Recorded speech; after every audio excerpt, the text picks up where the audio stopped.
And I guess in terms of your own team and how you're working, Rob, is there any new kind of problem-solving stuff that you yourself have kind of unlocked during this period? Has it enabled you to kind of, with a little bit more thinking time, be able to kind of imagine and do new things? Yeah, because we work with startups, we get introduced to a lot of interesting software platforms that they use to take shortcuts or to collaborate more quickly and efficiently. And we've started trying out a lot of those, basically.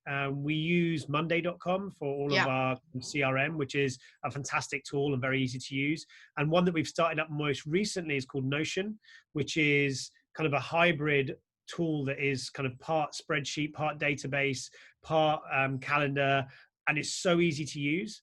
And obviously you can easily collaborate on it with your team, and you can also create content that can be shared externally very easily. So using Notion, we've created a whole database of content, some COVID related, some more generalist, that our portfolio companies can use during this period. So it's a mixture of content that we found that we feel is valuable, because there's also to be honest, a lot of noise out there that you have to kind of sift your way through to find it really valuable. And then also stuff that we've been kind of working on, like our blogs and our advice for the companies, and we store it in one place, and it's very easy for them to access. So it sounds quite simple, but actually it works really well.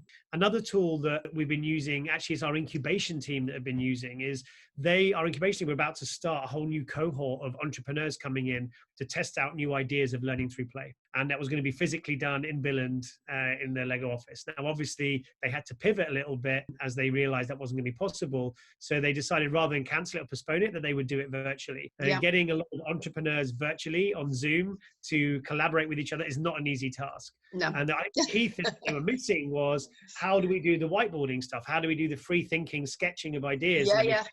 And then they discovered a tool called Miro, which they used for it. Yes, I've heard of that. Yeah, and they found it hugely usable, and actually a great tool for kind of virtual ideating, basically. And I think it was a center point of how they've been working through that period. They obviously, they were going to get inspirational speakers in. They did that via Zoom instead, and actually that worked really well. And I think they realized that kind of sprint can work. There's an assumption before that you have to all be together. And it's definitely the case. So I think, we've been really embracing a lot of new tools to try and collaborate as well as we can during the period. There's a lot out there, and trying to kind of narrow down the ones that actually can make a difference is not easy. So those are the ones that we found were good. Great. And in terms of, I guess, moving away from Lego, are there any other organizations or brands that you've kind of thought have been doing some quite interesting things? Because I think one of the things that I guess I'm noticing is brands that are maybe trying to make a difference, be authentic, stand for something, and kind of really add value beyond maybe just being a traditional brand. Is there anyone that's really kind of caught your interest?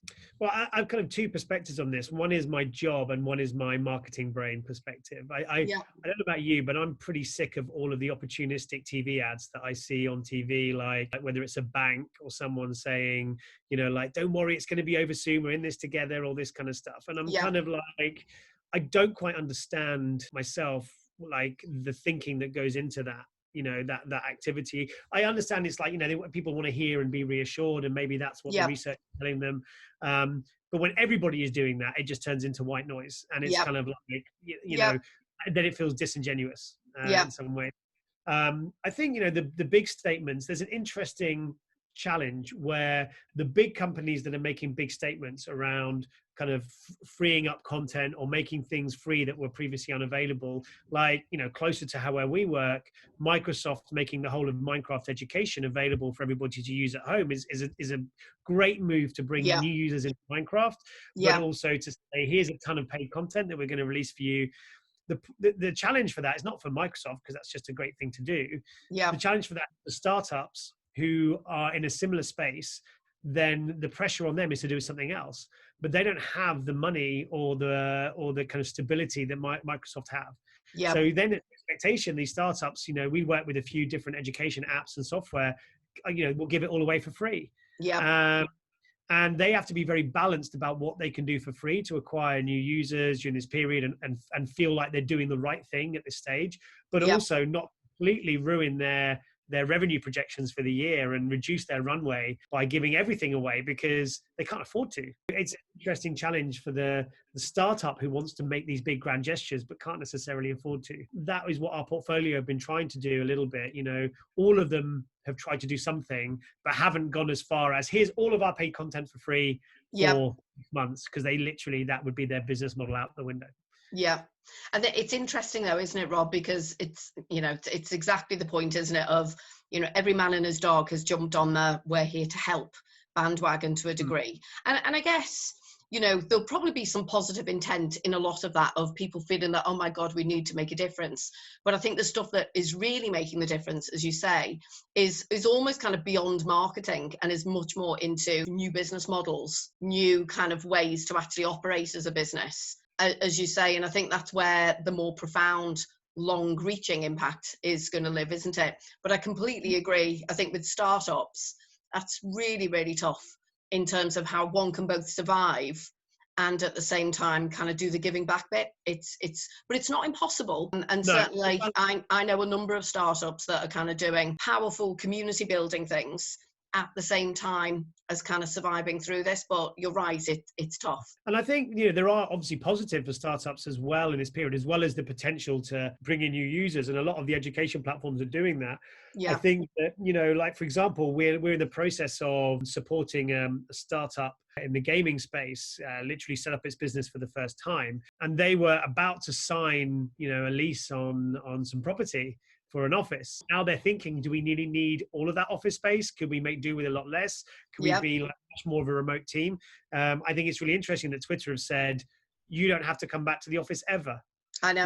You now work from home. I really believe, maybe I'm just old fashioned, I really believe in the power of physically being together at a certain point for kind of sharing a mission, getting to know, being able to look your colleague in the eye and understand what drives them and what's going to annoy them, and sometimes you can't get those nuances over video. So I do believe that there are points where you need to bring people together. But I think the idea of having to hire a big space in WeWork in order to start your startup, people are realizing that you don't necessarily need to do that. So I think there are huge opportunities for remote working that the startups will start to use more of. And I think the other build on that as well, I think, is also flexible working. Of actually, I think the bit we've all probably enjoyed as well is that kind of blended life of more time with the kids, less commuting, probably still working harder perhaps than we've ever worked, but actually just by working and chunking it up in a different way rather than we're all in our cars driving to work at the same time. I think there's a whole recalibration. It's interesting with obviously Jacinda Ardern kind of talking about this, she's totally emerged as one of the best leaders on the planet. And I think that's the bit where I think I'm optimistic that actually there'll be new shifts and paradigms that will emerge that will be really positive, I think, for society at the other side of this, notwithstanding obviously how kind of scary it's been at the same time. And I guess just to maybe kind of finish, Rob, because I know you're a very busy man. So what have you learned kind of about yourself through this crisis? I've learned that it's quite interesting. So one of my mentors in Lego is a guy called Remy Marcelli. He's the head of the internal Lego agency. He's like an amazing, inspiring leader, but he's also a little bit of an introvert. He prefers kind of just smaller groups. He doesn't like big parties and things like that.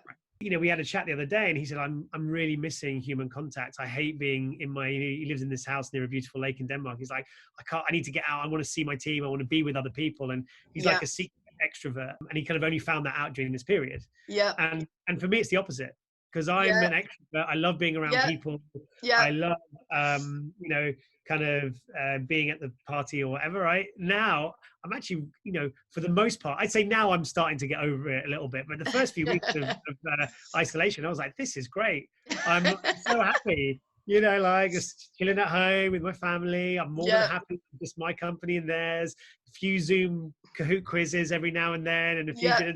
That's fine. Yeah. I can live like this forever. And I realized that maybe I'm a secret introvert. So I kind of, we almost like had a bit of a role reversal. But I must say, no, I'm not that much of an introvert, and I really need to get to the pub at some point before the Because I know you quite well, Rob, I would say that you're probably still 90% extrovert, but you've maybe tapped into your 10% introvert. Yeah, maybe.